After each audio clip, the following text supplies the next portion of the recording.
പിതാവിൻ്റെയും പുത്രൻ്റെയും പരിശുദ്ധാത്മാവിൻ്റെയും നാമത്തിൽ ആമേൻ.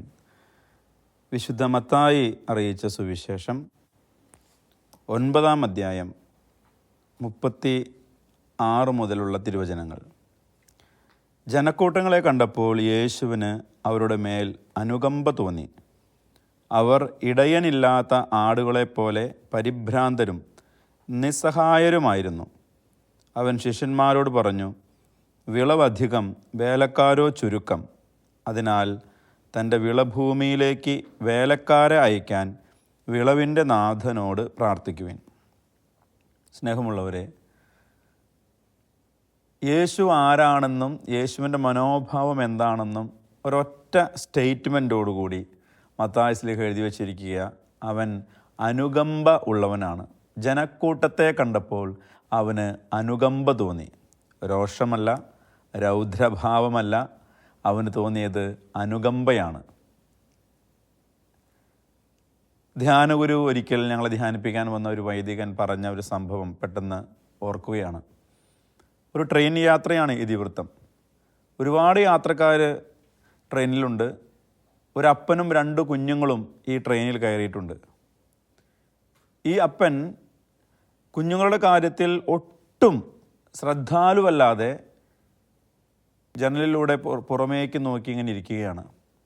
കുട്ടികളാണെന്നുണ്ടെങ്കിൽ യാത്രക്കാരെ ശല്യപ്പെടുത്തുന്നു, അവരുടെ ബാഗ് വലിച്ചു പറിക്കുന്നു, അവർ ആ ട്രെയിനിൻ്റെ ബോഗിയിൽ അങ്ങോട്ടും ഇങ്ങോട്ടും ഓടിക്കളിക്കുന്നു, ചിരിക്കുന്നു, ചിലപ്പോൾ തല്ലുകൂടുന്നു. ഇതിങ്ങനെ കുറച്ച് യാത്രക്കാർക്ക് ഒട്ടും ഇഷ്ടപ്പെട്ടില്ല. ഈ കുട്ടികളെ ഓടിക്കളിക്കുന്നത് ഒന്നും ഇഷ്ടപ്പെട്ടില്ല.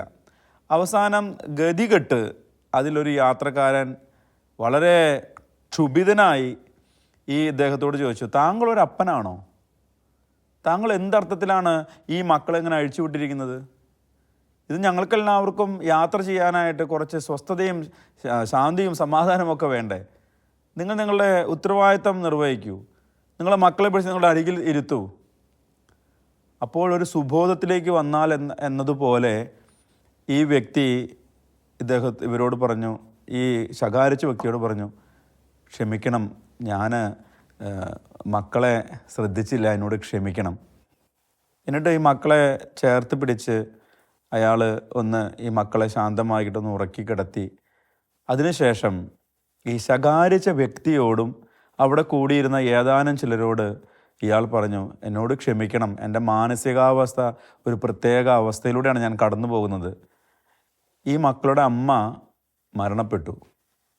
നാട്ടിൽ അവൾ മരിച്ചിരിക്കുക.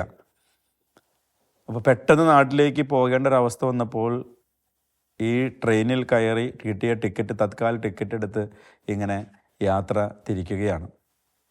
അപ്പോൾ ഞാനൊരു പ്രത്യേക മാനസികാവസ്ഥയിലാണ്. എൻ്റെ മക്കളോട് ഈ കാര്യം ഞാൻ പറഞ്ഞിട്ടില്ല. ഒരു കുഞ്ഞു മക്കളെ അവർക്ക് അറിയില്ല. അതുകൊണ്ടാണ് എനിക്ക് ഈ മക്കളെ നിയന്ത്രിക്കാൻ കഴിയാതിരുന്നത്. പെട്ടെന്ന് ഈ ട്രെയിനിൽ ഇദ്ദേഹത്തെ ശകാരിച്ച വ്യക്തികളും ഈ മക്കളെക്കുറിച്ച് വളരെ വിരുദ്ധമായി മനസ്സിൽ ചിന്തിച്ച വ്യക്തികൾക്കും ഇവരോട് അനുകമ്പ തോന്നുകയാണ് ചെയ്യുന്നത്. സ്നേഹമുള്ളവരെ, ഈ ഒരു സുവിശേഷ ഭാഗം വായിക്കുമ്പോൾ എൻ്റെ മനസ്സിലേക്ക് കടന്നു വരുന്ന ചിന്ത, നമ്മൾ എത്ര നിസ്സാരമായാണ് ചിലരുടെ പ്രവൃത്തികൾ കണ്ട് വിധിച്ച് അവരങ്ങനെയാണ് ഇവരെങ്ങനെയാണ് എന്നൊക്കെ പറയുന്നത്. നമ്മളെല്ലാവരും ഒരുപോലെ എല്ലായ്പ്പോഴും സംസാരിക്കുന്നവരോ പ്രതികരിക്കുന്നവരോ അല്ല. ചില വ്യക്തികൾ നിശബ്ദരായി പോകുന്നത് ശ്രദ്ധിച്ചിട്ടില്ലേ? ഇവിടെ ഈ മനുഷ്യൻ അപ്പൻ്റെ ഡ്യൂട്ടി പോലും മറക്കുകയാണ്. അതിന് പിറകിലൊരു കാരണമുണ്ട്. എനിക്കറിയാം, ഞങ്ങളെ ഏറ്റവും വളരെ നന്നായിട്ട് സംസാരിച്ചു കൊണ്ടിരുന്ന ഒരു സുഹൃത്ത് വൈദികൻ പെട്ടെന്ന് ഒരു നാൾ മുതൽ പിന്നെ അദ്ദേഹം അധികം സംസാരിക്കില്ല, ആരോടും സംസാരിക്കില്ല, അധികം കമ്പനി അടിക്കാനൊന്നും പോകത്തില്ല, കൂട്ടുകൂടാൻ പോകത്തില്ല, പെട്ടെന്ന് നിശബ്ദരാവുകയാണ്. സ്നേഹമുള്ളവരെ, നമ്മളുടെ ജീവിതത്തിലേക്കും മറ്റുള്ളവരുടെ ജീവിതത്തിലേക്കും കുറച്ചൊക്കെ കണ്ണുകൾ തുറന്നു വയ്ക്കുമ്പോൾ മാത്രമേ എന്തുകൊണ്ട് ഞാൻ ഇങ്ങനെയായി, എന്തുകൊണ്ട് മറ്റുള്ളവരിങ്ങനെയായി എന്നൊക്കെ ചിന്തിക്കാനും അല്ലെങ്കിൽ വിധിക്കാതിരിക്കാനൊക്കെ നമുക്ക് സാധിക്കുള്ളൂ. അതുകൊണ്ടാണ് ഈശോ ഇവിടെ പറയുന്ന വാക്ക് നോക്കിക്കാൻ, അവൻ ജനക്കൂട്ടത്തോട് അവൻ അനുകമ്പ തോന്നി. മറ്റുള്ളവർക്കൊന്നും അനുകമ്പയല്ല തോന്നിയത്. ഈ ഒരു സുവിശേഷ ഭാഗം കുറച്ചുകൂടെ നന്നായിട്ട് മനസ്സിലാക്കണമെന്നുണ്ടെങ്കിൽ ഈശോ അപ്പം വർദ്ധിപ്പിക്കുന്ന ഭാഗമുണ്ട്. സുവിശേഷങ്ങളെല്ലാവിടെയും കാണുന്നുണ്ടല്ലോ ഈശോ അപ്പം വർദ്ധിപ്പിക്കുന്ന ഭാഗം. മർക്കോസിൻ്റെ സുവിശേഷം എടുക്കാം. മർക്കോസിൻ്റെ സുവിശേഷത്തിൽ അതിൻ്റെ 6-ാം അധ്യായത്തിൽ 35 മുതലുള്ള വചനങ്ങളിൽ ഇപ്രകാരം പറയുന്നു: നേരം വൈകിയപ്പോൾ ശിഷ്യന്മാർ അവൻ്റെ അടുത്തു വന്ന് പറഞ്ഞ്, ഇതൊരു വിജനപ്രദേശമാണല്ലോ, സമയവും വൈകിയിരിക്കുന്നു. ചുറ്റുമുള്ള നാട്ടിൻപുറങ്ങളിലും ഗ്രാമങ്ങളിലും ചെന്ന് എന്തെങ്കിലും വാങ്ങി ഭക്ഷിക്കാൻ അവരെ പറഞ്ഞയക്കുക. ശിഷ്യന്മാരുടെ ആവശ്യമെന്ന് പറയുന്നത് ജനക്കൂട്ടം ഒരു ഭാരമാണ്. അത് തങ്ങൾക്കും ഭാരമാണ്, ഗുരുവിനും ഭാരമാണ്. നേരം വൈകി, അവർക്ക് കഴിക്കാൻ ഭക്ഷണമില്ല, അതുകൊണ്ട് അവരെ പിരിച്ചുവിടുക. ഇതായിരുന്നു ശിഷ്യന്മാർ നോക്കിക്കണ്ട രീതി. എന്നാൽ ഈശോ നോക്കിക്കണ്ട രീതി അതല്ല. ഈശോയുടെ കാഴ്ചപ്പാടെന്ന് പറയുന്നത് ഈ അസമയത്ത് ഇവരെ പറഞ്ഞു വിട്ടു കഴിഞ്ഞാൽ ഇവർക്ക് ഭക്ഷിക്കാൻ ഗ്രാമങ്ങളിൽ പോലും ഒന്നും കിട്ടുകയില്ല. ഇനി ഇവർ ഇപ്പോഴേ തന്നെ ക്ഷീണിതരാണ്. ഈ ക്ഷീണിതരായ ഇവരെ പറഞ്ഞയക്കുന്നത് ശരിയല്ല. സ്നേഹമുള്ളവരെ, ഇതേ സുവിശേഷ ഭാഗം നമ്മൾ യോഹന്നാൻ്റെ സുവിശേഷത്തിൽ കാണുമ്പോൾ, യോഹന്നാൻ്റെ സുവിശേഷത്തിൽ അതിൻ്റെ 6-ാം അധ്യായത്തിൽ ഈശോ പീലിപ്പോസിനോടാണ് പറയണേ. വചനം പറയുന്നത് പ്രകാരമാണ്. യോഹന്നാൻ്റെ സുവിശേഷം 6-ാം അധ്യായം അതിൻ്റെ 5-ാം തിരുവചനത്തിൻ്റെ 2-ാം ഭാഗത്തിൽ പറയുന്നു: അവൻ പീലിപ്പോസിനോട് ചോദിച്ചു, ഇവർക്ക് ഭക്ഷിക്കുവാൻ നാം എവിടെ നിന്ന് അപ്പം വാങ്ങും? അവനെ പരീക്ഷിക്കാനാണ് യേശു ഇങ്ങനെ ചോദിച്ചത്. എന്തു ചെയ്യണമെന്ന് അവന് നേരത്തെ മനസ്സിൽ യേശു കരുതിയിരുന്നു. പീലിപ്പോസ് മറുപടി പറഞ്ഞു, ഓരോരുത്തർക്കും അല്പം വീതം കൊടുക്കാൻ 200 ധനാറയ്ക്കുള്ള അപ്പം പോലും തികയുകയില്ല. ആത്മീയത എന്ന് പറയുന്നത് മറ്റുള്ളവനെ കുറച്ചുകൂടെ മനസ്സിലാക്കുവാനുള്ള കൃപ തന്നെയാണ്.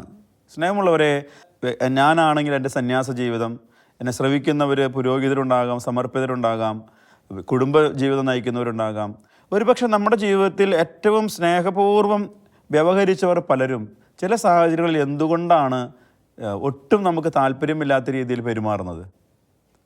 ഒരു കാലഘട്ടത്തിൽ ഏറ്റവും സ്നേഹത്തോടെ എന്നോട് പെരുമാറിയിരുന്ന ഭാര്യ ഇന്ന് അങ്ങനെയല്ല പെരുമാറുന്നത്. എന്നോട് അനുകമ്പയൊന്നുമില്ല, എന്നോട് മറ്റൊരു രീതിയിൽ പെരുമാറുന്നു. എന്നെ അനുസരിച്ചിരുന്ന മക്കൾ ഇന്ന് വേറൊരു രീതിയിൽ ആയിരിക്കുന്നു. വിവാഹം കഴിക്കുന്നതിന് മുൻപ് മകൻ വളരെ സ്നേഹം ഉള്ള ഒരു മകനായിരുന്നുവെന്ന് മാതാപിതാക്കന്മാർ പറഞ്ഞു കേട്ടിട്ടുണ്ട്. എന്നാൽ വിവാഹത്തിന് ശേഷം അവൻ പണ്ടത്തെ പോലെ സ്നേഹമില്ല. സ്നേഹമുള്ളവരെ, നമ്മളിത് കുറച്ചുകൂടെ ഈ വ്യക്തികളെ മനസ്സിലാക്കുവാൻ പരിശ്രമിക്കുമ്പോൾ ഇതിന് പിറകിലുള്ള പല കാരണങ്ങളും നമുക്ക് മനസ്സിലാക്കാനായിട്ട് കഴിയും. അതുകൊണ്ടാണ് ഈശോ പറയുന്നത്, നിങ്ങൾ മറ്റുള്ളവരെ വിധിക്കരുത് എന്ന് പറയുന്നത്. പലപ്പോഴും നമ്മൾ പെട്ടെന്ന് തന്നെ, നമ്മളുടെ ഒരു പ്രത്യേകതയാണല്ലോ, പെട്ടെന്ന് ആളുകളെ കാണുമ്പോഴേ വിധിക്കും. എത്ര വളരെ ത്വരിതഗതിയിൽ നമ്മൾ കമൻറ്റ് പറഞ്ഞു പോകുന്നതാണ്. ഒരാളെ കണ്ടു കഴിഞ്ഞാൽ ഒരു മിനിറ്റ് ആ വ്യക്തിയുമായിട്ട് സംസാരിക്കുള്ളൂ, അപ്പോഴേക്കും നമ്മൾ കമൻറ്റ് വന്നു. ചിലപ്പോൾ നല്ലത് എന്ന് പറയും, ചിലപ്പോൾ ഈ വ്യക്തി ഇങ്ങനെയാണ്, അഹങ്കാരിയാണ്, ഈ വ്യക്തി ആരോടും സംസാരിക്കത്തില്ല. നമ്മൾ നമ്മുടേതായ കാഴ്ചപ്പാടുകൾ വെച്ചാണ് മറ്റുള്ളവരെ വിധിക്കുന്നതും മറ്റുള്ളവരെ പറയുന്നതും. ഒരുപക്ഷെ ഒരുപാട് നല്ല പല വ്യക്തികളും ഇങ്ങനെ ശാന്തരാകുവാനും ചിലപ്പോൾ പ്രകോപിതരാകുവാനുമുള്ള കാരണമെന്ന് പറയുന്നത് എന്താണ്? അവരുടെ ജീവിതത്തിൽ മുൻകാലങ്ങളിൽ നടന്ന ഏതെങ്കിലും വ്രണപ്പെടുത്തുന്ന, മുറിപ്പെടുത്തുന്ന അനുഭവങ്ങൾ ഇന്നും ഉണങ്ങാതെ കരിയാതെ കിടക്കുന്നതായിരിക്കാം അതിന് കാരണം. ശരിയല്ലേ? ഇന്ന് പല ബന്ധങ്ങളിലും അത് വ്യക്തിബന്ധങ്ങളിലും നമുക്ക് ഏറ്റവും വലിയ പ്രശ്നമായി നിൽക്കുന്നത് നമുക്ക് ആരെയും മനസ്സിലാക്കാൻ കഴിയുന്നില്ല. സത്യത്തിൽ സ്നേഹമുള്ളവരെ, വിവാഹത്തിൻ്റെ ഒരുപാട് വർഷം, ഒരു 40 വർഷം കഴിഞ്ഞ ഒരു വേദപാഠ അധ്യാപകനാണ്. ഞാൻ ക്ലാസ് എടുക്കുന്ന സമയത്ത് വിവാഹം കഴിഞ്ഞ് ഒരുപാട് വർഷങ്ങളായി. ഞാൻ അദ്ദേഹത്തോട് ചോദിച്ചു, ഒരു ജീവിതത്തിലെ ഏറ്റവും വലിയ പ്രതിസന്ധി എന്താണ് എന്ന് ചോദിച്ചപ്പോൾ അദ്ദേഹം പറഞ്ഞ പ്രകാരമാണ്, എൻ്റെ ജീവിത പങ്കാളിയെ എനിക്കിപ്പോഴും മനസ്സിലായിട്ടില്ല. ശരിയല്ലേ? സത്യം പറഞ്ഞു കഴിഞ്ഞാൽ ഞാൻ എൻ്റെ മകനെ, എൻ്റെ മകളെയൊക്കെ ഒരു പരിധി വിട്ട് മനസ്സിലായി എന്ന് പറയുമ്പോഴും നമുക്ക് ആരെയും മനസ്സിലായിട്ടില്ല. ഇന്ന് ഇങ്ങനെ പെരുമാറുന്നവൻ നാളെ എങ്ങനെ പെരുമാറും നമുക്കറിയാൻ പറ്റില്ല. അത് നമ്മൾ പ്രതീക്ഷിക്കുന്നതിൻ്റെ അപ്പുറത്താണ് ചിലരുടെ പ്രതികരണങ്ങൾ. അതുകൊണ്ടാണ് ഈശോ ഈ ഉപയോഗിക്കുന്ന വാക്ക് വളരെ ശക്തമാണ്. അതായത് ഈ അനുകമ്പ തോന്നി എന്ന് പറയുന്നത്. അനുകമ്പ തോന്നി, പ്രത്യേകിച്ച് ഈ രോഗികളായി കഴിയുന്നവർ. ചില സ്ഥാപനങ്ങളിൽ ചിലർ ജോലിക്ക് വൈകി വരുന്നു. ഒരുപക്ഷെ ഞാൻ ഇപ്പം ബഹുമാനപ്പെട്ട സിസ്റ്റേഴ്സിനൊക്കെ ക്ലാസ് എടുക്കാൻ പോകുമ്പോൾ പറയുന്നൊരു കാര്യമാണ്, ഒരു കുടുംബജീവിതം നയിക്കുന്ന ഒരു വ്യക്തി എന്നും വൈകി വരികയാണെങ്കിൽ തീർച്ചയായിട്ടും താക്കീത് കൊടുക്കണം. ഇനി ആ വ്യക്തി പുരുഷനാവട്ടെ സ്ത്രീ ആകട്ടെ, അവർ വൈകി വരാനുള്ള കാരണം അന്വേഷിക്കുക. ചിലപ്പോൾ ആരറിഞ്ഞു ഒരു കിടപ്പ് രോഗി വീട്ടിലുണ്ടാകും. ആരറിഞ്ഞു നേരത്തെ എഴുന്നേറ്റ് ചിലപ്പോൾ മക്കൾക്കെല്ലാം ഭക്ഷണം പാകം ചെയ്ത് ഒരു ബക്സ് കിട്ടാത്തതിനെ കൊണ്ടാണെന്നുള്ളത്. അപ്പോൾ പ്രഥമ ദൃഷ്ടിയ നോക്കി കാര്യങ്ങൾ അങ്ങനെ വിശദീകരിക്കില്ലേ? കുറച്ചുകൂടെ അനുകമ്പ ജോലിക്കാരോടും മറ്റുള്ളവരോടുമൊക്കെ ഒരു അനുകമ്പ തോന്നണമെന്നുണ്ടെങ്കിൽ ഈ ക്രിസ്തുവിൻ്റെ മനോഭാവം നമുക്ക് പറയേണ്ടതുണ്ട് സ്നേഹമുള്ളവരെ. ഇതല്ല എന്നുണ്ടെങ്കിൽ നമ്മൾ നമ്മളുടെ കാഴ്ചപ്പാട് വെച്ച് മറ്റുള്ളവരെ വിധിക്കും. കറക്റ്റ് ടൈമിന് എത്തണം, ഇങ്ങനത്തെ കാര്യങ്ങൾ. ഞാൻ ആന്ധ്രയിലൊക്കെ മിഷൻ പ്രവർത്തനത്തിന് പോകുന്ന സമയത്ത് നമുക്ക് കുർബാന സമയമുണ്ട്. വില്ലേജുകളിൽ രാത്രി ഞങ്ങൾ കുർബാനയ്ക്ക് പോകുമ്പോൾ 8 മണിക്കാണ് കുർബാനയ്ക്ക് സമയം വെച്ചിരിക്കുന്നതെങ്കിൽ ചിലപ്പോൾ 8 മണിയുടെ കുർബാന തുടങ്ങുന്നത് 10 മണിക്കായിരിക്കും, അല്ലെങ്കിൽ 9:30 മണിക്കായിരിക്കും. എന്താ കാരണം? നമ്മളൊരു 7 മണി 7:30 പോയാലും ചിലപ്പോൾ അവിടെ പള്ളി തുറന്നിട്ടുണ്ടാവില്ല. അപ്പോൾ പയ്യെ പോയി ചെറിയ ഈ പള്ളിയാണ്, ദേവാലയമാണ്, അത് തുറന്ന് മണിയടിച്ച് അവിടെ ജപമാല തുടങ്ങി. എന്തുകൊണ്ടാണ്? ആളുകൾ പകൽ മുഴുവൻ പണിക്ക് പോയി, അവർ വീട്ടിൽ ഭക്ഷണം പാചകം ചെയ്ത് കുളിച്ച്, കാരണന്മാരുണ്ടെങ്കിൽ അവർക്ക് ഭക്ഷണം കൊടുത്ത്, കുഞ്ഞുമക്കളുണ്ടെങ്കിൽ ഭക്ഷണം കൊടുത്ത്, ഭക്ഷണം കഴിച്ചിട്ടാണ് മിക്കവാറും ആളുകൾ പള്ളി വരിക. അപ്പോൾ സ്വാഭാവികമായിട്ടും ചിലപ്പോൾ വൈകുമെന്നേ. അപ്പോൾ ജനം വരുന്നത് വരെ കുറച്ച് കാത്തിരിക്കാനൊക്കെ ആയിട്ട് നമുക്ക് കഴിയണം. ഇതൊരു മിഷനറിയുടെ ഒരു സ്പിരിറ്റാണ്. നമ്മുടെ നാട്ടിൽ അങ്ങനെയല്ല. നാട്ടിൽ എല്ലാം ഒരുപാട് തിരക്കുള്ളത് കൊണ്ട് ആർക്കും കാത്തിരിക്കാൻ വയ്യല്ലോ, പെട്ടെന്ന് ഇവിടുന്ന് കാര്യങ്ങൾ തീർക്കുകയാണല്ലോ. അപ്പോൾ ഒരുപാട് മിഷൻ പ്രദേശത്തൊക്കെ അങ്ങനെ കുർബാന കഴിഞ്ഞൊക്കെ കുർബാന കഴിഞ്ഞ് വരുമ്പോൾ ഒരുപാട് സമയമാകും. അതിന് കാരണം വേറെ ഒന്നുമല്ല, ചിലപ്പോഴൊക്കെ ഇവർ വരാൻ വൈകുന്നത് കൊണ്ടാണ്. അതിനകത്ത് ക്ഷുഭിതനാകുന്ന ഒരു വൈദികനാണ് എന്നുണ്ടെങ്കിൽ, ക്ഷുഭിതനാകുന്ന ഒരു മിഷണറി ആകുന്നുണ്ടെങ്കിൽ ഒരു മിഷൻ പ്രദേശവും വളരുകയില്ല. നിങ്ങൾ മിഷൻ പ്രദേശങ്ങളിൽ പോയിട്ടുള്ളവർക്ക് അറിയാം, അവിടെ ദൈവജനത്തിന് വേണ്ടി കാത്തിരിക്കുകയാണ്. നമ്മൾ പോകുന്നു, അവർ വരുന്നു, അവർ വന്ന് പ്രാർത്ഥനകളൊക്കെ ചൊല്ലി, ചിലപ്പോൾ പ്രാർത്ഥനകളൊക്കെ പഠിപ്പിച്ച്, ഈ പ്രസംഗങ്ങളൊക്കെ നന്നായിട്ട് ക്ലാസ് എടുക്കുന്ന പോലെ പറഞ്ഞ്, അങ്ങനെയാണ് ക്ഷമയുള്ള ദൈവജനവും ക്ഷമയുള്ള പുരോഹിതരും അല്ലെങ്കിൽ സമർപ്പിതരും അല്ലെങ്കിൽ മിഷണറിമാരുമാണ് ഈ മിഷൻ പ്രദേശത്തുമൊക്കെ ഉള്ളത്. പക്ഷെ നമ്മുടെ ഈ നാട്ടിലേക്കൊക്കെ വരുമ്പോൾ നമ്മൾ പലപ്പോഴും അക്ഷമരാവുകയാണ്. ചിലപ്പോൾ ഈ പ്രസംഗിക്കുന്ന ഞാനും നമ്മളുമൊക്കെ ചിലപ്പോൾ ചില കാര്യങ്ങളിൽ അക്ഷമരാവുകയാണ്. ഞാനിപ്പോൾ എൻ്റെ വ്യക്തിപരമായ ജീവിതത്തിൽ സുവിശേഷ പ്രഘോഷങ്ങളൊക്കെ ആയിട്ട് പോകുമ്പോൾ, വചനം പങ്കുവയ്ക്കാൻ പോകുമ്പോൾ, പള്ളികളിൽ നിന്ന് പള്ളികളിലേക്ക് പോകുമ്പോഴൊക്കെ ആദ്യകാലഘട്ടങ്ങളിൽ എന്നെ അസ്വസ്ഥപ്പെടുത്തിയിരുന്ന ഒരു ചിന്തയാണ്, ഈ സൗണ്ട് നല്ലതാണോ, അല്ലെങ്കിൽ മൈക്രോഫോൺ എങ്ങനെയാണ്, ഇതിൻ്റെ മ്യൂസീഷ്യൻ ആരാണ് എന്നുള്ള രീതിയിൽ. പക്ഷേ പിന്നീട് എനിക്ക് മനസ്സിലായി അത് എൻ്റെ കുറവാണത്. അതൊന്നല്ല, നമ്മൾ ദൈവത്തിൽ ആശ്രയിച്ച് മുൻപോട്ട് പോകുക. എത്ര നല്ല മെഗാവാട്ട്സിൻ്റെ സൗണ്ട് സിസ്റ്റം ഉണ്ടെന്നുണ്ടെങ്കിലും അത് പരിശുദ്ധാത്മാവ് പ്രവർത്തിച്ചില്ലെങ്കിൽ വചനം അഭിഷേകമാവുകയില്ല. എത്ര നല്ല ഗായകനായാലും ഈ ഗായകനിലൂടെ പരിശുദ്ധാത്മാവ് പ്രവർത്തിച്ചില്ലെങ്കിൽ ധ്യാനമൊന്നും ഒരിക്കലും വിജയകരമാവുകയില്ല. അപ്പോൾ നമ്മുടെ ഒരു ഒരുക്കം കാര്യങ്ങളുമൊക്കെയാണ് ഏറ്റവും അനിവാര്യമായത്. ഞാൻ ഓർക്കുന്നു, ഇപ്പോഴും ഈ ഒരു ഏതാനും നാളുകൾക്ക് മുമ്പ് തന്നെ ഒരു സ്ഥലത്ത് ഒരു വചനപ്രഘോഷണത്തിന് പോയ സമയത്ത് മൊത്തം തകരാറ്, കീബോർഡ് വായിക്കാൻ പോലും പറ്റാത്ത രീതിയിൽ. എന്നിട്ട് കുർബാനയുടെ സമയത്ത് കീബോർഡ് വായിക്കാൻ പറ്റിയില്ല, ഓർഗൺ വായിക്കാനായിട്ട് പറ്റിയില്ല. ഈ ഗായകന് ദുഃഖം, അത് സംഘടിപ്പിച്ച സംഘാടകർക്ക്, വൈദികർക്ക് ദുഃഖം.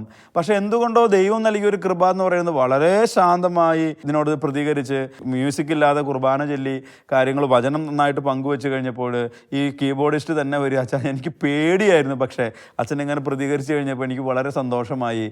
ഇങ്ങനെ വളരെ കൂളായിട്ട് കാര്യങ്ങൾ എടുക്കാൻ കഴിയുന്നുണ്ടല്ലോ എന്ന്. ഞാൻ എല്ലായ്പ്പോഴും അങ്ങനെയല്ല, പക്ഷെ അന്ന് ആ ഒരു കൃപ ലഭിച്ചു. സ്നേഹമുള്ളവരെ, നമ്മൾ കുറച്ചുകൂടി അനുകമ്പ എന്ന് പറയുന്ന വാക്കിൻ്റെ അർത്ഥം മറ്റൊന്നുമല്ല, മറ്റുള്ളവർ എന്നോട് എന്തുകൊണ്ട് ഇങ്ങനെ പ്രതികരിക്കുന്നു, മറ്റുള്ളവർ ഇങ്ങനെ എന്തുകൊണ്ട് പെരുമാറുന്നു, മറ്റുള്ളവർ എന്തുകൊണ്ട് ഇങ്ങനെ സമീപിക്കുന്നു എന്നുള്ളതൊക്കെ കുറച്ചുകൂടെ നന്നായിട്ട് മനസ്സിലാക്കാൻ കഴിയുന്ന ദൈവീക വരപ്രസാദത്തിൻ്റെ കൃപയുടെ പേരാണ് അനുകമ്പ. ഇനി ഇതോടൊപ്പം ചേർത്ത് വായിക്കാവുന്ന നമുക്ക് അറിയാവുന്ന മറ്റൊരു തലം കുടുംബജീവിതവുമായി ബന്ധപ്പെട്ടതാണ് നമ്മുടെ മാതാപിതാക്കന്മാർ. ചിലപ്പോൾ ഒരു പ്രായം കഴിയുമ്പോൾ കൂടുതൽ വാശി വരും. നമ്മൾ ആലോചിച്ച് നോക്കിയാൽ, പണ്ടുണ്ടായിരുന്ന കരുതലും കരുണയുമൊന്നുമല്ല മക്കളോട് അപ്പനും അമ്മയ്ക്കും ഉള്ളത്. ഇവർക്ക് ഒരുപാട് പിടിവാശിയാണ്. അത് ശാരീരികമായ മാറ്റങ്ങൾ സംഭവിക്കുന്നുണ്ട്. അവരുടെ ഉള്ളിൽ തന്നെ ഭയമാണ്. ഒറ്റയ്ക്കൊന്നും എങ്ങോട്ടെങ്കിലും പോകാനും എപ്പോഴും ഒരു ഡിപ്പെൻഡൻ്റ് ആയിട്ട് ഒരാളുടെ ആശ്രയം എപ്പോഴും വേണമെന്നൊക്കെ തോന്നും. അപ്പോൾ ഇങ്ങനെ വരുമ്പോൾ പണ്ടില്ലാത്ത വാശി ഇപ്പോൾ കൂടുതലായിക്കോട്ടെ നമുക്ക് തോന്നും. സ്നേഹമുള്ളവരെ, ഈ സുവിശേഷം അനുകമ്പ എന്ന വാക്ക് ആവർത്തിച്ച് നമ്മൾ ധ്യാനിക്കേണ്ട ഒരു വാക്കാണ്. ഈശോയ്ക്ക് അത് ധാരാളം ഉണ്ടായിരുന്നു. അതുതന്നെയല്ല ഈശോയുടെ വിജയമായിരുന്നത്. ഈ ഒറ്റ വാക്ക്, അനുകമ്പ എന്ന വാക്കിൻ്റെ അർത്ഥം ഈശോ എന്ന് തന്നെയാണ്. സ്നേഹം എന്ന് പറയുമെന്നുണ്ടെങ്കിലും സ്നേഹത്തിന് പകരം വെക്കാവുന്നൊരു വാക്കാണ് ഈശോ. അതല്ലാന്നുണ്ടെങ്കിൽ ഈശോയ്ക്ക് എങ്ങനെയാണ് ഈ യൂദാസിനെ പോലുള്ള ഒരുത്തനെ ഒറ്റുമെന്നറിഞ്ഞിട്ടും തന്നെ ശത്രുക്കളുടെ കാര്യങ്ങളിൽ ഏൽപ്പിക്കുമെന്ന് അറിഞ്ഞിട്ടും അവന് വരെ അപ്പം അവൻ്റെ വായിൽ വെച്ചു കൊടുക്കത്തക്ക സ്നേഹത്തോടു കൂടി ഈശോയ്ക്ക് അങ്ങനെ പെരുമാറാൻ കഴിയുന്നു? ഇത് യഥാർത്ഥത്തിൽ ഈശോവിനെ മനസ്സിലാക്കി, ഇവൻ്റെ ബാക്ക്ഗ്രൗണ്ട് മനസ്സിലാക്കി, ഇവൻ ഇങ്ങനെ തന്നെയാണ് എന്ന് മനസ്സിലാക്കിയതോടുകൂടി ഈശോയ്ക്ക് കുറച്ചുകൂടെ കരുണയും കരുതലുമൊക്കെ ഈശോയ്ക്ക് വന്നു. അപ്പോൾ ഈശോ മാറാനായിട്ട് ഈശോയ്ക്ക് ഒരിക്കലും ഈശോ സന്നദ്ധനായില്ല. ഈശോ എന്ന് പറയുന്ന ബേസിക് ക്യാരക്ടർ അത് ഈശോ എപ്പോഴും സ്വായത്തമാക്കി സ്വതസിദ്ധമാക്കി അത് കൊണ്ടു നടന്നു എന്നുള്ളതാണ് സ്നേഹമുള്ളവരെ. ഈ ഒരു അർത്ഥം നമ്മൾ ഇന്നത്തെ ദിവസം ഈ വചനം ശ്രവിക്കുമ്പോൾ നന്നായിട്ട് മനസ്സിലാക്കണം. ഇപ്പോൾ ഓർക്കണം, പ്രത്യേകിച്ച് ആതുര ശുശ്രൂഷയിലുള്ളവർക്ക് ഈയിടെ സമൂഹ മാധ്യമങ്ങളിൽ വന്ന ഒരു ചിത്രം, ഒരു വിശദീകരണ പ്രമാണമാണ്. ഗവൺമെൻറ് ഹോസ്പിറ്റലുകളിൽ നേഴ്സുമാർ വളരെ റൂഡായിട്ട് റഫായിട്ട് സംസാരിക്കുന്നു. ഞാനിത് ഇകഴ്ത്തി പറയുന്നതല്ല, എന്നാൽ നല്ല രീതിയിൽ പെരുമാറുന്നവരുണ്ടും, എന്നാൽ പ്രൈവറ്റ് ആശുപത്രികളിൽ കുറച്ചുകൂടെ കരുണയോടും കരുതലോടും കൂടെ പെരുമാറുന്നു. നമ്മൾ ആതുര ശുശ്രൂഷ മേഖലയിലുള്ളവർക്കൊക്കെ എന്തുമാത്രം ദീർഘക്ഷമ വേണം. പ്രത്യേകിച്ച് ഞാൻ വളരെ ഭവ്യതയോടെ കാണുന്നൊരു മേഖലയാണ് ഈ നേഴ്സുമാർ, ഡോക്ടർമാരൊക്കെ. എന്തുമാത്രം ക്ഷമ അവർക്ക് വേണം. എന്താ കാരണം എന്ന് വെച്ചാൽ രോഗി ഒരു ആശുപത്രിയിലേക്ക് വരുന്നത് അവനെ സംബന്ധിച്ചിടത്തോളം അതൊരു വലിയ കാര്യമാണ്. ഒരു അപകടം പെട്ടെന്ന് വരുന്നു. അപ്പോൾ ഡോക്ടറെ സംബന്ധിച്ചിടത്തോളം ഈ അപകടം എന്ന് പറയുന്നത് സ്ഥിരം കാണുന്നതാണ്. പക്ഷെ രോഗിയെ സംബന്ധിച്ചിടത്തോളം ആ വ്യക്തിക്ക് കൊണ്ടുവരുന്ന വ്യക്തി ഭാര്യ, ഈ ഒറ്റ ഒരു സ്ത്രീയേ ഉള്ളൂ, അല്ലെങ്കിൽ മകൻ. ആ കാര്യത്തിൽ വളരെ അധികം ഭീതികരമായ ഒരവസ്ഥയിലൂടെ കടന്നു പോകുമ്പോൾ ഇവരോട് ഷൗട്ട് ചെയ്യുന്ന ഡോക്ടർമാരും നേഴ്സുമാരുമാണെന്നുണ്ടെങ്കിൽ അവർ ശരിക്കും മനസ്സിലാക്കിയിട്ടില്ല. എന്നാൽ ചില നേഴ്സുമാരുണ്ട്, ചില ആതുര ശുശ്രൂഷകരുണ്ട്, എത്ര ശാന്തമായിട്ട് പെരുമാറും. അവരോട് സംസാരിക്കുമ്പോൾ തന്നെ പകുതി പ്രശ്നങ്ങൾ തീരും. ഈയിടെ ഒരു വ്യക്തി എന്നോട് പറയുകയായിരുന്നു, എൻ്റെ സുഹൃത്ത്, നമ്മൾ ഇടവകയിലുള്ള വൈദികരുടെ അടുത്ത് പോകുമ്പോഴും, ഞാൻ ഉൾപ്പെടുന്ന ഒരു ഗണത്തോട് തന്നെ സംസാരിക്കണേ, ഇടവകയിലുള്ള വികാരശന്മാരുടെ അടുത്ത് പോകുമ്പോഴും നമുക്കുള്ളിൽ വരുന്നത് പേടിയാണെന്നുണ്ടെങ്കിൽ എവിടെയാണ് ആത്മീയത? എവിടെയാണ് ആത്മീയത എന്ന് പറയുന്നത്? സ്നേഹമുള്ളവരെ, നമ്മൾ കുറച്ചുകൂടെ മറ്റുള്ളവരെ ഒന്ന് മനസ്സിലാക്കാനായിട്ട് പരിശ്രമിക്കണം. തീർച്ചയായിട്ടും നമ്മൾ കാർക്കശ്യം കാണിക്കേണ്ട സമയത്ത് കാർക്കശ്യം കാണിക്കണം. പക്ഷെ അതിനപ്പുറത്തേക്ക് കരുണ കാണിക്കേണ്ട സമയത്ത് കരുണ കാണിക്കാനും പ്രത്യേകമായിട്ട് പരിശ്രമിക്കണം. ഈയിടെ ഞാൻ കണ്ട ഒരു സംഭവം കൂടെ പെട്ടെന്ന് ഒന്ന് പറഞ്ഞു പോവുകയാണ്. ഒരു ആശുപത്രിയിൽ ചെന്നപ്പോൾ, അതൊരു നാച്ചുറോപ്പതി സെൻ്ററാണ്. അവിടെ 2 മക്കളെ ചികിത്സിക്കാനായിട്ട് അപ്പനും അമ്മയും വന്നിരിക്കുക. ഈ മക്കൾക്ക് ഡൗൺ സിൻഡ്രോം ഉള്ള മക്കളാണ്. അവർ ഭയങ്കര പിടിവാശി, അവർ ഫുൾ ടൈം, ഒരു മകനാണെന്നുണ്ടെങ്കിൽ ഈ മൊബൈൽ ഫോണിൽ നോക്കി നിൽക്കുള്ളൂ. എപ്പോഴും എങ്ങനെ വയലൻ്റ് ആവുമെന്ന് പറയാൻ പറ്റില്ല. ഇവർ വയലൻ്റ് ആയി കഴിഞ്ഞാൽ ഈ കാരണന്മാരെ നല്ല ആരെയും അടിച്ച് തെറിപ്പിക്കും. വളരെ ഒരു കുതിര ശക്തി പോലെയാണ് ഇവർക്ക് ശക്തി. ഒരു 5ഉം 6ഉം വയസ്സ് അല്ലെങ്കിൽ 7, 8 വയസ്സായ കുട്ടികൾക്കാണെന്നുണ്ടെങ്കിൽ ഒരു 40 വയസ്സുകാരൻ്റെ അല്ലെങ്കിൽ 25 വയസ്സുകാരൻ്റെ അത്രയും പവർഫുള്ളായിട്ട് ഇവർ മാറുകയാണ് ചെയ്യണേ. അങ്ങനെ ഇവരെ നിയന്ത്രിക്കാനായിട്ട് അപ്പനും അമ്മയ്ക്കും പറ്റുന്നില്ല. എന്നിട്ട് ഇവരോട് എങ്ങനെ കരുണ കാണിക്കാൻ തോന്നുന്നു പറയുമ്പോൾ പറയണം, അച്ഛാ അവർ നമ്മുടെ മക്കളല്ലേ, ഈശോ നൽകിയതല്ലേ, നോക്കാതെ പറ്റത്തില്ല. എന്നിട്ട് 2 പേരും അവരുടെ കൈ കാണിച്ചു തരാണ്. ഈ മക്കൾ കടിച്ച് മുറിച്ച് പഴുത്ത പാടുകൾ, കൈമെല്ലാവിടെ 2 കൈയിലും ഈ മക്കൾ കടിച്ചു മുറിച്ച് വെച്ചിരിക്കുന്ന പാടുകൾ. സ്നേഹമുള്ളവരെ, ആ മാതാപിതാക്കന്മാർക്ക് ഈ മക്കളെ മനസ്സിലാക്കാൻ എങ്ങനെ കഴിഞ്ഞു? ഈ മക്കളെ മനസ്സിലാക്കാൻ കഴിഞ്ഞത് വേറെ ഒന്നുമല്ല, ഇത് തൻ്റെ മക്കളാണ് എന്ന്, ഇവർക്ക് അസുഖം ഉള്ളത് കൊണ്ടാണ് ഇങ്ങനെ ഇവർ പെരുമാറുന്നത് എന്ന് മനസ്സിലാക്കാനായിട്ട് കഴിഞ്ഞതാണ് അവരുടെ വിജയമെന്ന് പറയുന്നത്.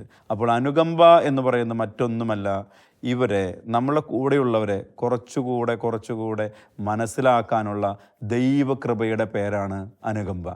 ഈശോയുടെ ഒരു മൂർത്തിഭാവം കുരിശിൽ കിടന്നുകൊണ്ട് എങ്ങനെ പ്രാർത്ഥിക്കാനായിട്ട് പറ്റുന്നു? പിതാവേ, ഇവർ ചെയ്യുന്നത് എന്താണെന്ന് ഇവർ അറിയുന്നില്ല, ഇവരോട് പൊറുക്കണമേ എന്ന് ഈശോ പ്രാർത്ഥിച്ചു എന്ന് പറയുമ്പോൾ അത് ചുമ്മാ പ്രാർത്ഥനയല്ല, അതായിരുന്നു അവൻ്റെ സുവിശേഷത്തിൻ്റെ, ഈശോയുടെ പരസ്യ ജീവിതത്തിൻ്റെ ഏറ്റവും കാതലായ അല്ലെങ്കിൽ അവസാനത്തെ ഒരു ഫുൾ സ്റ്റോപ്പ് എന്ന് പറയുന്ന ഒരു സുവിശേഷ പ്രഘോഷണം എന്ന് പറയുന്നത് അതുതന്നെയായിരുന്നു. പിതാവേ, ഇവർ ചെയ്യുന്നത് എന്തെന്ന് ഇവർ അറിയുന്നില്ല. അതായത് അവിടെ കയ്യഫാസ്, അന്നാസ്, പിന്നെ അവിടെ കൂടിയുള്ള യഹൂദന്മാർ, മറ്റ് പടയാളികൾ, ഇവരൊക്കെ തന്നെ ആക്രമിക്കുന്നത് ഇത് അവരുടെ മാത്രം പ്രശ്നമല്ല, അവർ വളർന്നു വന്ന സാഹചര്യം, അവരുടെ സിറ്റുവേഷൻ അങ്ങനെയാണെന്ന് മനസ്സിലാക്കാൻ ഈശോയ്ക്ക് കഴിഞ്ഞതുകൊണ്ടാണ് പിതാവേ ഇവരോട് പൊറുക്കണമേ എന്ന് പറയുന്നത്. ഈ പൊറുക്കണമേ എന്നുള്ള പ്രാർത്ഥന കേട്ടിട്ടാണ് കുരിശിൽ കിടക്കുന്ന ഒരു കള്ളൻ, ഇത് ദൈവത്തിന് മാത്രമേ സാധിക്കുകയുള്ളൂ, അല്ലെങ്കിൽ ദൈവം സ്വന്തമാക്കിയ ഒരു വ്യക്തിക്ക് മാത്രമേ സാധിക്കുകയുള്ളൂ, ഇവൻ തന്നെയാണ് ദൈവമെന്ന് തിരിച്ചറിഞ്ഞ് ദൈവമേ ഈശോയെ, നീ ഇന്ന് പറുദീസയിലായിരിക്കുമ്പോൾ എന്നെയും കൂടെ കൊണ്ടുപോകുമോ എന്നുള്ളൊരു ചോദ്യം പിറന്നത് ഈശോയുടെ ഈ അനുകമ്പ കണ്ടിട്ടാണ്. ഈശോ അവരെ വിധിച്ചത് എങ്ങനെയാണ്? ഇത് ഞാൻ ഈ പറയുന്ന കാര്യങ്ങൾ വളരെ എളുപ്പത്തിൽ പറഞ്ഞു പോകാം. പക്ഷേ ഒരു വൈദികനായ എനിക്കും ഒരുപാട് വൈദികർക്കും കേട്ടുകൊണ്ടിരിക്കുന്ന നിങ്ങൾക്കും ഒരുപാട് ദൈവിക വരപ്രസാദം ആവശ്യമുള്ളൊരു മേഖലയാണിത്. മറ്റുള്ളവരെ കുറച്ചുകൂടെ മനസ്സിലാക്കുവാനും ശാന്തതയിൽ പെരുമാറുവാനും ഒക്കെ കഴിയുക എന്നുള്ളത്. നമുക്കറിയാമല്ലോ, എൻ്റെ ഓർമ്മ ശരിയാണെന്നുണ്ടെങ്കിൽ ഫ്രാൻസിസ് ഡിസാലസ് എന്ന് പറയുന്ന വിശുദ്ധൻ ഒരു ക്ഷിപ്രകോപിയായിരുന്നു പറയണേ. പക്ഷെ പിന്നീട് വളരെ ശാന്തനായി മാറി. മോശ ആലോചിച്ച് നോക്കിയേ, മോശ ഒരു കൊലപാതകിയാണ്. പിന്നീട് വചനം പറയുന്നത് അയാൻ മോശയെ പോലെ ശാന്തനായൊരു വ്യക്തി ഇല്ലായിരുന്നു പറയണേ. നമുക്ക് കുറച്ചുകൂടെ ഒന്ന് കൂൾ ഡൗൺ ആവാനായിട്ട് പരിശ്രമിക്കാം. ഒരു വഴിയോരത്ത് തൻ്റെ വയ്യാത്ത ഒരു അപകടം പറ്റിയ ഒരു അമിത വണ്ണമുള്ള ഒരു സഹോദരനുമായിട്ട് വീൽ ചെയറിൽ ഒരാളിങ്ങനെ നിൽക്കുവാണ്. ഏതെങ്കിലും വണ്ടിക്ക് ആശുപത്രി കൊണ്ടുപോകാനാണ്, അപകടം പറ്റി, ഇനി ഇങ്ങനെ വീൽ ചെയറിലാണ് കൊണ്ടുവന്നിരിക്കണം. അമിത വണ്ണമാണ്, എടുത്തുകൊണ്ടൊന്നും പോകാൻ പറ്റത്തില്ല. ഒരുപാട് വാഹനങ്ങൾക്ക് കൈ കാണിച്ചിട്ട് ഒരു വാഹനവും നിർത്തുന്നില്ല. എന്നിട്ട് ഈ കൊണ്ടുവന്ന സഹോദരൻ, അവൻ്റെ അനുജൻ എന്തു ചെയ്തു? ഒരു കല്ലെടുത്ത് ഓടിക്കൊണ്ടിരിക്കുന്ന ഒരു വാഹനത്തിന് ചില്ലിനെറിഞ്ഞു കഴിഞ്ഞപ്പോൾ ഒരു വാഹനം നിർത്തി ഓടി വന്ന് ഇവർ അടിക്കാൻ പോകുന്നതിന് മുൻപ് ഇവർ കണ്ട കാഴ്ച മുറിവിൽ പിടയുന്ന വീൽ ചെയറിലിരിക്കുന്ന ഈ വണ്ണമുള്ള ഒരു സഹോദരനെയാണ്. അപ്പോൾ അവർ ചോദിച്ചു, എന്തുകൊണ്ടാണ് ഈ കല്ലെറിഞ്ഞത്? ഞാനിവിടെ 1-2 മണിക്കൂറായി കൈ നീട്ടി നിൽക്കുന്ന, ഒരു വാഹനം പോലും നിർത്തിയില്ല. എൻ്റെ സഹോദരൻ ആശുപത്രി കൊണ്ടുപോകാൻ, ഇവൻ്റെ ജീവൻ രക്ഷിക്കാൻ എനിക്കിനി വേറെ ഒരു ഉപാധിയുമില്ല, അതുകൊണ്ടാണ് ഞാനിങ്ങനെ ചെയ്തതെന്നുള്ളത്. പെട്ടെന്ന് ആ സീൻ മാറുകയാണ്. സ്നേഹമുള്ളവരെ, നമുക്ക് ഇന്നേ ദിവസം ഈ വചനം ഒന്നുകൂടെ കേട്ട് ഇതിനുള്ള കൃപയ്ക്ക് വേണ്ടി പ്രാർത്ഥിക്കാം. ജനക്കൂട്ടത്തെ കണ്ടപ്പോൾ യേശുവിന് അവരുടെ മേൽ അനുകമ്പ തോന്നി. അവർ ഇടയൻ ഇല്ലാത്ത ആടുകളെപ്പോലെ ആയിരുന്നു. നമുക്കും പലപ്പോഴും ഈ ഒരു കൃപ സ്വന്തമാക്കുവാനായിട്ട് നമ്മളും പരിശ്രമിക്കണം, മറ്റുള്ളവരും പരിശ്രമിക്കണം എന്നുള്ളൊരു ചിന്തയിൽ നമുക്ക് ഈ ദിവസം ഈ യാത്ര തുടരാം. ഇന്ന് കരങ്ങൾ കൂപ്പി നമുക്ക് പ്രാർത്ഥിക്കാം. കർത്താവായ യേശുവേ, ഞങ്ങളുടെ ജീവിതത്തിൽ മറ്റുള്ളവരെ കുറച്ചുകൂടെ മനസ്സിലാക്കുവാനുള്ള കൃപ നൽകി ഞങ്ങളെ അനുഗ്രഹിക്കണമേ. പ്രത്യേകിച്ച് ഞങ്ങളുടെ മേലധികാരികളെ, ഞങ്ങളുടെ സ്ഥാപനത്തിൽ ജോലി ചെയ്യുന്നവരെ, ഞങ്ങളുടെ സഹപ്രവർത്തകരെ, ജീവിത പങ്കാളിയെ, മക്കളെ, മാതാപിതാക്കന്മാരെ, എന്തുകൊണ്ടാണ് അവർ ഒരുപക്ഷെ ഞങ്ങൾക്ക് ഇഷ്ടമല്ലാത്ത രീതിയിൽ ഞങ്ങളോട് പെരുമാറുന്നത് എന്നൊക്കെ തിരിച്ചറിയുവാനും, അങ്ങ് ജനക്കൂട്ടത്തെ കണ്ടപ്പോൾ അനുകമ്പയോടെ അവർ വീക്ഷിച്ചതുപോലെ ഞങ്ങളും സ്നേഹപൂർവ്വം കരുണയോടെ അനുകമ്പയോടെ മറ്റുള്ളവരോട് പെരുമാറുവാനുള്ള കൃപ ഞങ്ങൾക്കും അങ്ങ് നൽകണമേ. പരിശുദ്ധ അമ്മേ, ലാസലേറ്റ് മാതാവേ, വിശുദ്ധ ഔസേ പിതാവേ, സകല മാലാഖമാരെ, വിശുദ്ധരെ, നിങ്ങളുടെ പ്രാർത്ഥന ഞങ്ങൾ അപേക്ഷിക്കുന്നു. നമ്മുടെ കർത്താവ് ഈശോ മിശിഹായുടെ കൃപയും പിതാവായ ദൈവത്തിൻ്റെ സ്നേഹവും പരിശുദ്ധാത്മാവിൻ്റെ സഹവാസവും നാം എല്ലാവരോടും കൂടെ ഉണ്ടായിരിക്കട്ടെ, ഇപ്പോഴും എപ്പോഴും എന്നേക്കും. ആമേൻ.